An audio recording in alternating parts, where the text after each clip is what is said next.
Bonjour tout le monde, on se retrouve aujourd'hui pour la création d'une carte, on va pas dire 100% action, mais quand même avec énormément de matériel de cette enseigne. Comme ça, ça pourra certainement vous donner des idées et puis ça permet aussi d'utiliser un maximum du matériel qu'on peut tous et toutes posséder, puisque c'est vrai qu'on a quand même beaucoup de choses qui viennent de chez Action. On va faire une carte, vous la voyez, elle est très jolie, je trouve, elle est toute en simplicité, elle est très facile à faire en plus, donc tout va bien. Alors pour commencer, je vais sortir ma machine de découpe et je vais sortir également des dies bordure. Non, ceux-ci ne sont pas des dies bordure, ce sont des dies qui faisaient partie d'un set, mais je les ai rangés avec mes bordures. Pourquoi? Parce qu'effectivement, je les utilise en tant que tels. Et là, donc j'ai pris un papier qui est un petit peu épais, pas trop non plus, c'est pas la peine, mais une chute de papier un petit peu épais, parce qu'en fait, je vais appliquer des encres dessus. Et si vous avez un papier qui est vraiment trop fin, au bout d'un moment, ça va boire l'encre et en fait, il sera complètement détrempé, enfin complètement, quand même détrempé, on va dire et au bout d'un moment, ça ne sera vraiment plus efficace. Vous allez faire des cacas, ça c'est sûr. Donc essayez de prendre un papier qui est un petit peu épais. Ensuite, je prends une base de cartes qui vient également de chez Action. Je les déteste pas, ces bases de cartes. Je trouve même qu'elles sont assez qualitatives et elles sont très adaptées aux techniques avec les encres Distress.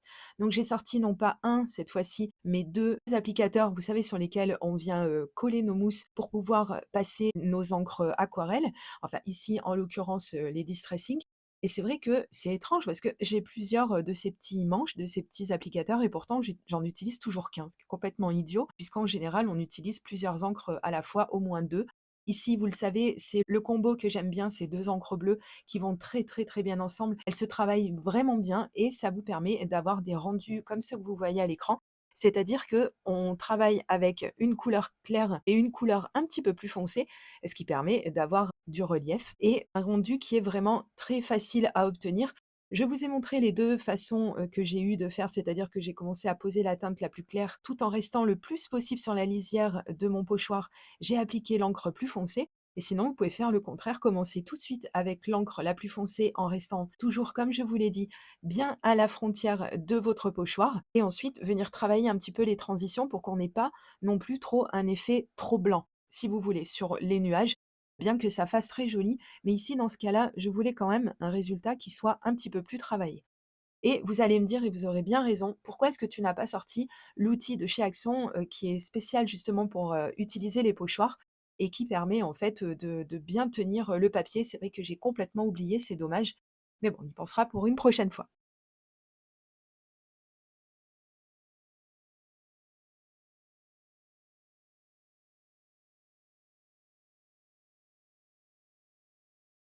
Je vais sortir des dies qui proviennent également de chez Action, comme ça, comme je vous l'ai dit, on reste vraiment sur un maximum du matériel de cette enseigne. Et je vais prendre les 2 dies arc-en-ciel. Il me semble, hein, ceux-ci qu'ils venaient de chez Action, je suis presque certaine. Et les papiers que je vous montre, donc j'ai choisi de partir sur des couleurs toutes douces parce que c'est vraiment comme ça que je voyais ma carte. Je voulais des rendus pastels. Donc c'est pour ça que j'ai sélectionné ces papiers qui viennent également de blocs de papier de chez Action.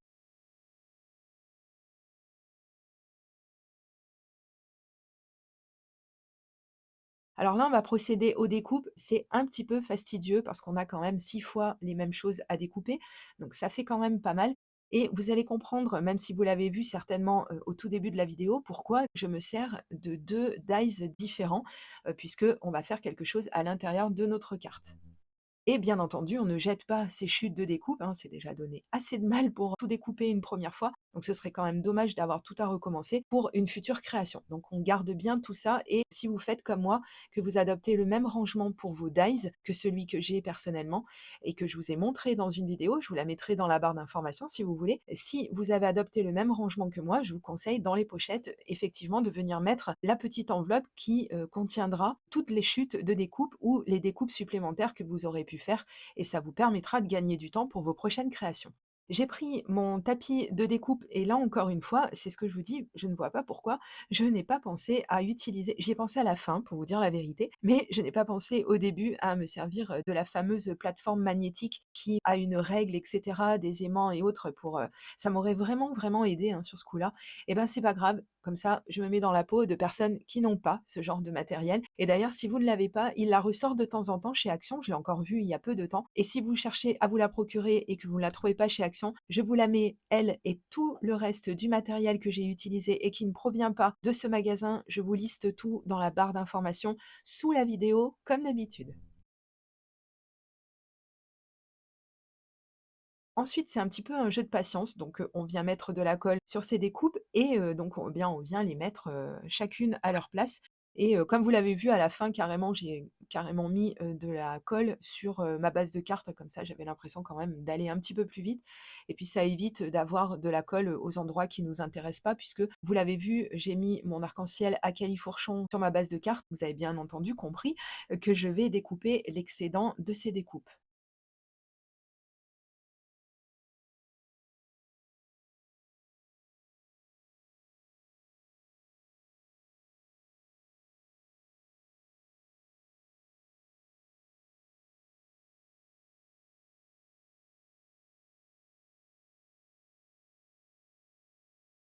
Alors je m'assure que tout est bien collé et donc j'ai débordé un petit peu malgré le fait que je tenais tout ça avec ma règle, mais c'est pas très grave. J'avais prévu de mettre un élément devant, mais ce que je vais faire déjà dans un premier temps, c'est venir redécouper tous les excédents de ces papiers et en les ayant dans les mains, je me suis dit: «Mais je n'ai pas envie de les jeter». Mais c'est terrible, hein, c'est terrible cette propension à ne rien vouloir jeter. Donc j'ai pris un petit papier de 7,5 par 10. J'en ai toujours qui sont découpés d'avance, hein, des chutes de papier, que j'utilise comme ça. J'ai collé les chutes de ces découpes et ensuite, vous l'avez compris, vous me voyez arrondir les coins. Ça veut dire que cette, petite carte va devenir une carte de Project Life et comme ça, vous voyez, absolument rien ne se perd. Elle est très mignonne en plus et puis, bah, comme ça, je pourrais mettre du journaling ou une photo ou un tampon ou peu importe, mais enfin, au moins, j'ai une carte de Project Life qui est toute prête et je n'ai pas jeté. Donc ça, c'est très, très bien.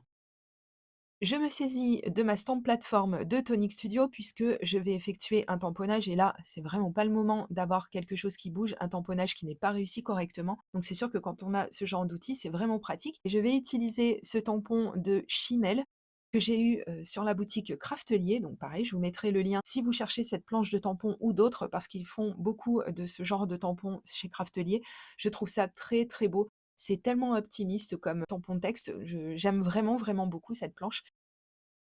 Et comme vous l'avez vu, j'avais mis mon tampon presque droit et c'est ça aussi qui est bien avec, ce genre d'outil, c'est que ça vous permet, grâce au quadrillage qui figure sur le couvercle, de vérifier que vous êtes bien droite. Donc on n'a plus de raison de partir de travers.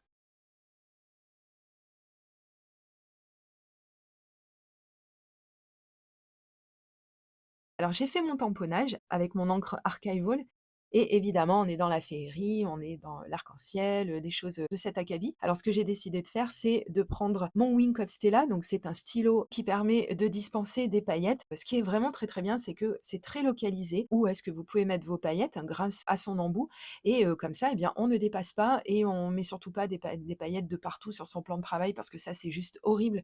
On aime beaucoup les paillettes, mais enfin, moins il y en a, je pense, sur notre plan de travail et mieux on se porte.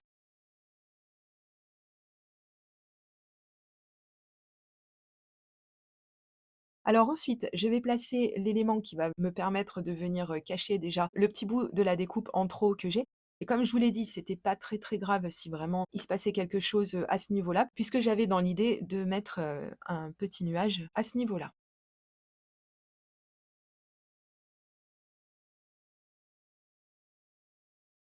Ensuite, je vous l'ai dit, je ne jette rien. C'est une vraie maladie quand on fait du scrap ou des loisirs créatifs. Et donc ici, ce sont des toutes petites chutes de découpe en forme d'étoile. Et comme j'en mets très régulièrement, que ce soit sur mes pages de scrap ou ailleurs, hein, sur mon Project Life ou peu importe, c'est tellement petit que ce sont, je trouve, des petits détails comme ça qui sont vraiment à chercher sur une création, c'est vrai. Mais je trouve que ça fait vraiment la différence et on voit qu'on a travaillé le détail.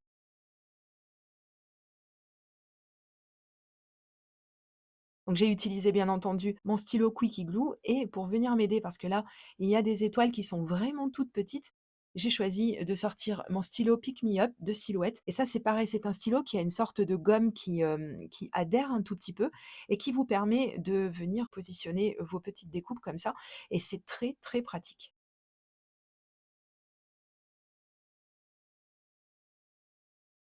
Grâce au Quick Glue, donc ce qui est bien, c'est qu'il a un embout hyper fin, donc ce qui permet en fait de ne pas avoir une trop grande quantité de colle qui est dispensée sur le papier. Parce que de temps en temps, on a de la colle qui dépasse de toutes petites découpes comme celle qu'il y a à l'écran. Et ça, c'est pas très gracieux.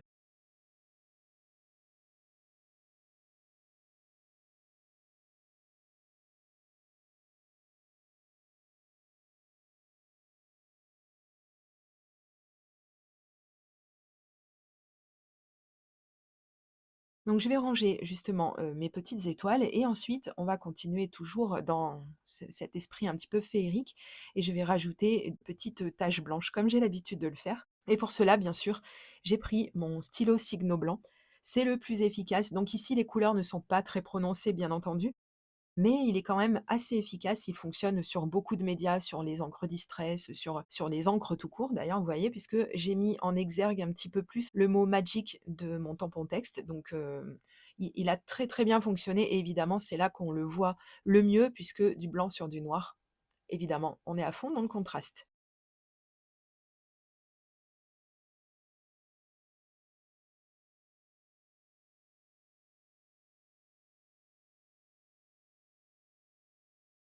Cette carte était presque terminée, mais vous m'avez vu, tout à l'heure découper le tout petit arc-en-ciel et bon, là, c'est vrai que c'était pas mal de boulot, mais au final, je trouve ça tellement joli, en fait, de faire ce petit rappel à l'intérieur de la carte parce que souvent, c'est un endroit, que vous, je ne sais pas, mais que personnellement, j'oublie un petit peu de venir décorer et c'est dommage, donc là, de faire un petit rappel et bien, je trouvais que c'était plutôt une bonne idée. Est-ce que vous aussi, il vous arrive de décorer l'intérieur de vos cartes?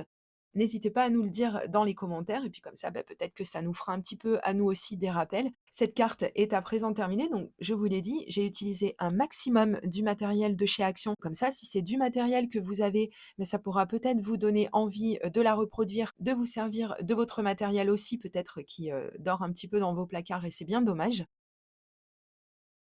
N'hésitez pas à me taguer sur Instagram également si vous reproduisez cette création ou une autre. Je serais ravie de venir un petit peu voir comment vous avez lifté ma création.